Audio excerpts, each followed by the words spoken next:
안녕하십니까, 유상근입니다. 오늘은 지난 시간에 이어서 조금 더 깊은 얘기를 해보도록 하겠습니다. 오늘 소개해드릴 내용은 플라즈마에 대한 소개에 이어서 슈퍼옥사이드 음이온의 살균 원리와 슈퍼옥사이드 음이온의 안정성과 관련된 이야기를 해보도록 하겠습니다. 안녕하십니까. 지난 시간에는 플라즈마와 플라즈마, 살균에 대해 간단하게 알아보았습니다. 이번에는 조금 더 기술적인 이야기를 해보겠습니다. 오늘 소개드릴 내용은 슈퍼옥사이드 음이온의 살균 원리, 그리고 슈퍼옥사이드 음이온의 안정성에 대한 소개입니다. 먼저 슈퍼옥사이드 음이온에 의한 플라즈마 살균 원리에 대해 말씀드리겠습니다. 오늘의 주인공은 슈퍼옥사이드 음이온이며 과산화수소, OH 라디칼, 그리고 물과 연관이 있습니다. 우선은 이온과 라디칼에 대해 간략하게 알아보겠습니다. 내용이 너무 어려울 수도 있을 것 같은데요. 만약 어렵게 느껴지시면 이런 게 있구나 정도만 생각하시면 됩니다. 우선 옥텟 규칙에 대해 짚고 넘어가겠습니다. 옥텟 규칙이라는 것은 분자를 이루는 원자가 18쪽의 전자 배치를 가지려는 경향이 있다는 것이라고 합니다. 최외곽 껍질 내에 전자가 꽉 채워진 상태, 즉 8개의 전자가 채워져야 안정하다는 것인데요. 만약 8개의 전자가 채워지지 않으면 불안정해서 어떻게 하든지 간에 주변의 물질로부터 그것을 채우려고 하는, 즉 반응성이 높아지는 상태가 됩니다. 우리가 이야기하고자 하는 라디칼과 관련이 있습니다. 먼저 이온에 대해 설명합니다. 이온은 최외곽 전자가 하나 부족하거나 남아서 전자 하나를 받거나 주어서 8개의 최외곽 전자를 만드는 것을 말합니다. 이렇게 되어서 안정화되기 때문에 이온화가 쉽게 일어나는 물질이 됩니다. 우리가 잘 아는 소금의 경우 물속에서 나트륨 양이온과 염소음 이온으로 쉽게 분리가 되는 것이 바로 이런 이유입니다. 그 밖에도 많은 물질이 이런 성질을 가지고 있습니다. 라디칼은 최외곽 전자 오비탈에 보통은 짝수개의 전자가 있어야 하는데 이 중에서 전자 하나를 강제로 빼버리면 라디칼이 됩니다. 이렇게 되면 물질은 매우 불안정한 상태가 되고 반응성이 매우 커집니다. 라디칼이 아니면 반응성이 없는 것은 아니며 그 정도가 훨씬 덜 하다는 의미로 보면 될 것 같습니다. 어려운 개념일 수 있습니다만 일단 이 정도로 하고 넘어가겠습니다. 공기 중에는 산소와 질소가 거의 대부분을 차지하고 있습니다. 더 정확하게는 99%가 질소와 산소입니다. 바로 이 산소와 질소에 기반한 물질들 중에서 반응성이 높은 물질이 있습니다. 활성산소종과 질소종이라는 것이 바로 그것들입니다. 보시는 표와 같이 이들 산소종과 질소종은 다시 라디칼과 라디칼이 아닌 것으로 분류가 될 수 있습니다. 보시다시피 산소종 중에는 슈퍼옥사이드 음이온, 하이드록실, 퍼옥실 등이 있습니다. 하이드로 퍼옥실도 있는데 이것은 오늘 제일 마지막에 나옵니다. H2O2로 표기되는 과산화수소는 라디칼이 아닙니다. 오존도 아니고요. 이중황산소도 아니네요. 그렇다고 이들이 다른 물질과 반응하지 않는 것은 아닙니다. 이것도 어려우니야 그런 게 있구나 하고 넘어가겠습니다. 이전 시간에 산소의 전자 수용성으로 인해 많은 산소종이 생겨나며 이 산소종이 플라즈마를 이용한 살균에 많은 역할을 한다고 말씀드렸습니다. 앞 페이지에서 보셨듯이 NO 같은 경우는 질소종으로 라디칼이네요. 활성산소종이 다양하게 있습니다만 하나하나의 정확한 특성과 반응의 경로를 연구하는 것은 과학계에서도 아직도 큰 연구 분야 중 하나입니다. 일일이 다 알 수는 없습니다만 오늘은 중요한 개념 하나만 정확하게 알고 넘어가면 됩니다. 다음 페이지에서 말씀드리는 것이 조금 과장을 하자면 어찌 보면 슈퍼옥사이드 음이온이 플라즈마에 의해 인공적인 살균 원리의 시작이자 가장 중요한 물질이라고 보셔도 무방합니다. 산소 분자가 플라즈마에서 제공되는 전자와 반응해서 산소 음이온, 즉 슈퍼옥사이드 음이온이 됩니다. 여기까지는 전기의 힘으로 플라즈마가 억지로 만들어지는 과정입니다. 그런데 그 다음 반응들은 자동입니다. 슈퍼옥사이드 음이온이 과산화수소가 되고 과산화수소가 OH 라디칼이 되고 그 OH 라디칼이 물이 되는 과정에 별도의 인위적인 자극 없이 자연스럽게 이어집니다. 물론 전자와 수소가 안정적으로 공급된다는 가정하에 그렇습니다. 이 말은 바꿔 말하면 공기 중에 그런 전자와 수소가 없으면 다른 곳에서 뺏는다는 말과 같다고 할 수 있습니다. 즉, 세균과 바이러스에서 빼앗아 옵니다. 앞에서 말씀드린 내용의 반응식입니다. 슈퍼옥사이드 음이온은 산소와 전자가 결합하여 만들어지고, 과산화수소는 슈퍼옥사이드 음이온과 전자 하나 그리고 수소 두 개가 결합하여 만들어집니다. 이 과산화수소가 전자 하나와 수소 하나를 받아들여 OH 라디칼과 물로 바뀝니다. 표에는 나와 있지 않지만 이 OH 라디칼은 다시 수소 하나를 받아들이거나 빼앗아 물로 바뀌게 됩니다. 산소 분자가 여러 물질로 변환할 때 우회산소 음이온으로의 변환이 제일 쉬운지 각각의 단계의 물질의 특징에 대해 설명하고 있습니다. 전자 궤도상의 전자가 어떻게 배열되는지에 따라 산소가 변화하는 모습을 보여주고, 어떤 이유로 슈퍼옥사이드 음이온이 더 쉽게 만들어지는지와 과산화수소 및 OH 라디칼의 특성에 대해서도 요약하고 있습니다. 어려운 부분이긴 합니다만 다음 장의 결론을 얻기 위해 논문들을 찾아서 하나하나 확인하고 나서 말씀드리는 것이라는 것을 말씀드리고 싶어서 이 표를 보여드리는 것입니다. 참고로 네이처지의 자매지인 사이언티픽 리포트에 나온 논문 중 하나를 보면 수중 용액에서의 시험 결과를 보면 수명이 2.65 마이크로초인 OH 라디칼에 비해 과산화수소가 1.31 마이크로초로 수명이 오히려 더 짧습니다. 그만큼 반응을 빨리 해서 소모가 되었다는 것인데요. 이와 같이 주변 상황에 따라서 수명은 달라질 수 있습니다. 즉, 전자나 수소를 제공하여 반응을 일으킬 물질이 없다면 계속해서 살아남아 있을 수 있습니다. 수명과 관련하여 동물 생리학지에 나온 또 다른 논문의 내용입니다. 우리 몸속에서 산소종이 어떻게 변화하고 또한 그들의 수명은 어떻게 되나 하는 것에 대해 설명하고 있습니다. 제일 수명이 짧은 것은 OH 라디칼로 1나노초 정도이고 슈퍼옥사이드 음이온은 약 1마이크로초, 그리고 제일 느린 것이 과산화수소로 10초 정도 됩니다. 아무튼 일상생활에서의 살균을 이야기하면서 우리가 음이온, 과산화수소, 오존, OH 라디칼의 반응 속도를 심각하게 고민해야 할 필요성은 적어 보입니다. 주변 상황에 따라 물질끼리의 반응 속도는 달라질 수 있지만 충분히 빠르게 반응하고 있다 정도로 이해하면 될 것 같습니다. 이제 이 모든 것을 정리한 결과표입니다. 산소는 산화한 원전이가 1.23V이고 거기에 플라즈마가 강제로 전자를 하나 더해주면 그 다음은 주변에서 수소 원자 2개와 전자를 얻어 과산화수소가 되고 그 다음 수소 원자 1개와 전자 1개를 얻어 OH 라디칼, 그리고 그 OH 라디칼은 수소 원자와 전자 1개씩을 얻어 물로 바뀝니다. 주변에서 전자와 수소 원자를 얻는다는 이야기는 다시 말해 공기 중에 있는 수소나 전자가 아니면 주변에 있는 세균과 바이러스로부터 전자와 수소를 빼앗게 된다는 것입니다. 반응성에 의해 그렇게 된다는 것입니다. 중간에 과산화수소가 반응성이 느리긴 합니다만 다른 산소종과 비교하여 상대적으로 느리다는 것이지 여전히 매우 짧습니다.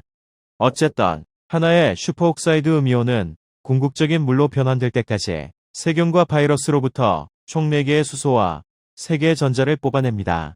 이렇게 슈퍼옥사이드 음이온은 OH 라디칼보다 훨씬 더 많은 일을 하고 물로 바뀌게 되는 것이죠. 반응성을 보면 산소를 1로 보았을 때 슈퍼옥사이드 음이온은 10, 과산화수소는 1000, 그리고 OH 라디칼이 100만 배 정도 됩니다. 이건 다른 여러 논문들에서의 반응성 비교 데이터를 통합해 본 결과입니다. 앞서 말씀드린 대로 상황에 따라서는 반응 속도가 다소 달라질 수도 있으니 대략적인 추이로 이해해 주시면 될 것 같습니다. 슈퍼옥사이드 음이온은 반응성이 매우 빠른 OH 라디칼보다는 반응성이 떨어진다는 약점은 있지만 실제 일은 훨씬 더 많이 합니다. 폼을 잡지 않고 일 잘하는 마당쇠 같은 역할을 하는 것입니다. 그런데 그게 다가 아닙니다. 뒤에 가서 좀 더 이야기를 하겠습니다. 지금부터는 슈퍼옥사이드 음이온이 과연 인체에 무해한가에 대해 고민한 내용을 설명하겠습니다. 그 질문에 대한 답변을 산화환원준이 분해요소, 체내 활성산소의 생성, 그리고 공기 중에서의 농도의 측면에서 해보도록 하겠습니다. 먼저 산화환원준위입니다. 우리는 보통 물질이 산화되는 것을 물질이 산소와 결합하는 것으로만 알고 있습니다.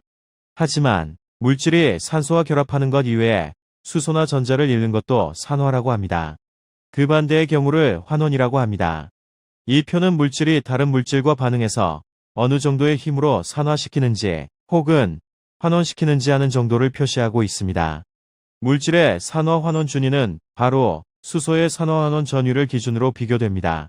수치가 크면 그만큼 산화 반응성이 크다고 볼 수 있습니다. 산소의 산화 능력은 1.23V입니다. 우리가 산소에 의해 체내 조직이 파괴되지는 않습니다. 몸속에서 생성된 독성 물질을 파괴하기는 합니다. 오존은 산화환원 준위가 1.8V입니다. 너무 세서 세균과 바이러스가 죽지만 우리 몸의 조직도 파괴될 수 있습니다.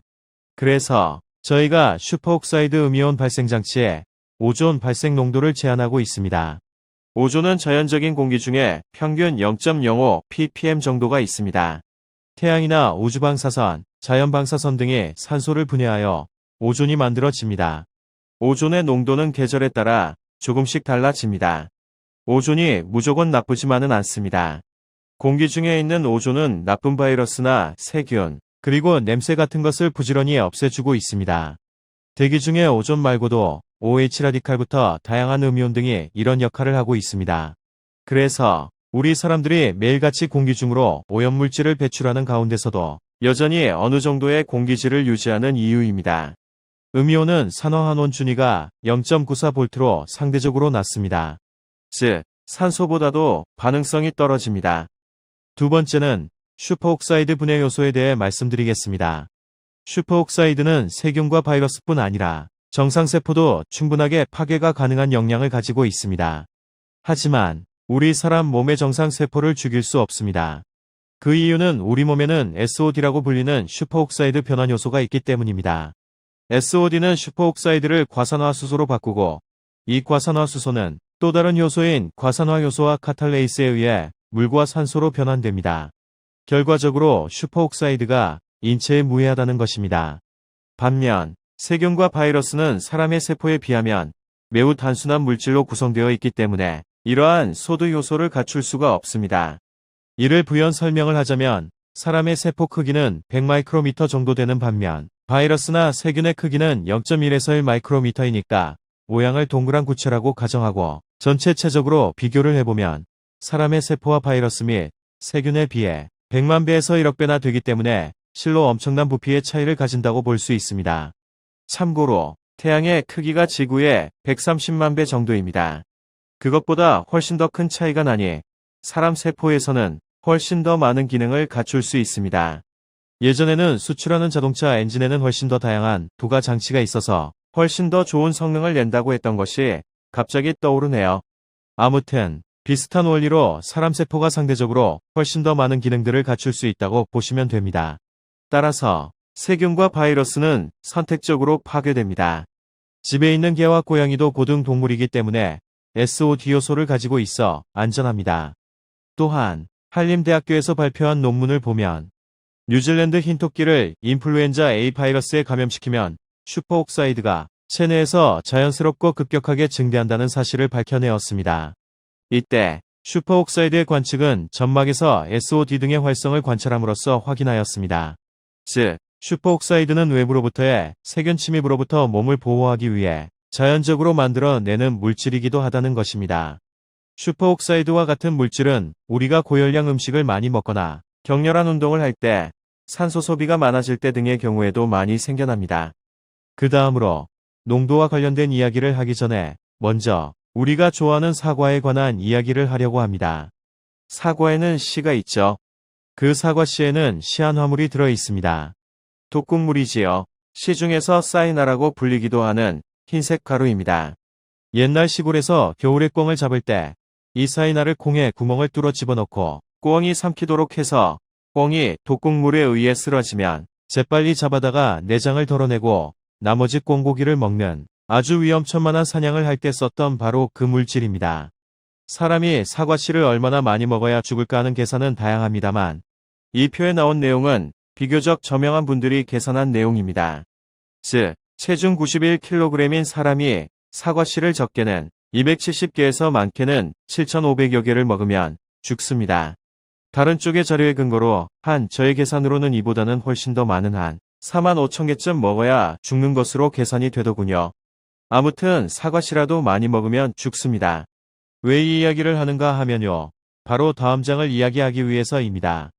SOD 효소만으로 슈퍼옥사이드의 안전성에 대해 설명을 드리니 아직까지 안심하지 못하시겠다는 분들이 있어서 어떻게 해야 안심을 하실까 하면서 고민 끝에 이 표를 만들었습니다. 바로 공기 중의 농도와 연관지어 설명을 드리고자 하는 것입니다. 질소는 공기 중의 78%, 산소는 21%이고 아르곤이 1.29%, 이산화탄소는 400ppm입니다. 그 나머지는 기타 등등인데요. 음이온보다 반응성이 훨씬 더 강력한 오존의 농도가 0.05ppm입니다. 저희가 사용하는 음이온 발생장치의 출구에서 측정한 농도는 cc, 당 2,500만 개 정도입니다. 이걸 비교하면 오존 농도와 비교해서 50만 분의 1보다 적습니다. 참고로 다른 분자들의 경우에는 ppm을 사용하는데 음이온의 경우 개수로 표현하는 이유는 바로 농도가 너무 낮기 때문에 ppm으로 표기하면 숫자가 너무 작기 때문입니다. 앞에서 말씀드린 바와 같이 사과씨에도 강력한 독성을 가진 시안화물이 들어 있습니다. 사과씨를 수백 개 수천 개 먹으면 사람이 죽습니다. 그런데 우리는 사과를 좋아하죠. 바로 입 주변에 독극물이 왔다 갔다 하는데도 맛만 좋죠. 설령 슈퍼옥사이드 음이온이 인체에 해가 된다고 가정하더라도 반응성이 훨씬 높은 오존의 농도보다 그 농도가 50만 분의 1 정도로 매우 적은 농도입니다. 산소보다는 2.2조분의 1밖에는 안 됩니다. 그런데도 그런 농도에도 불구하고 공기 중에 세균과 바이러스의 살균에 탁월한 성능을 보여준다는 것이 중요합니다. 끝으로 한 가지는 보통의 세균과 바이러스, 더 나아가 코로나 바이러스의 경우, 대개의 경우 우리의 호흡기에서 배출되는 비말에 의해 전파가 됩니다. 즉, 세균과 바이러스가 아주 작은 물방울 속에 섞여서 공기 중에 전파된다는 것입니다. 그런데 그렇게 물속에 섞여 있는 세균과 바이러스를 과연 음이온이 공격할 수 있을까? 음이온이 물에 섞이면 과연 그 효과가 지속될 수 있을까 하는 의문이 들었습니다.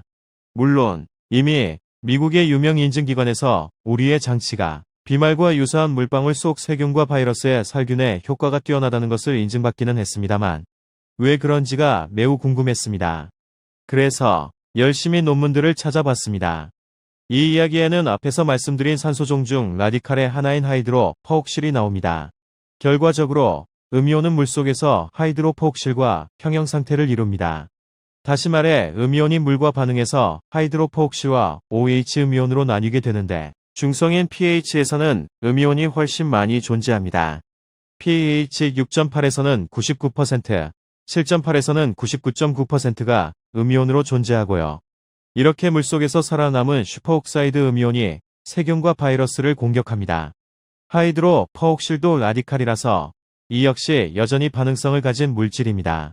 우리의 마당수인 슈퍼옥사이드 음이온이 세균과 바이러스에서 수소에게 전자 3개를 취하고 장렬하게 물로 바뀌는 거죠.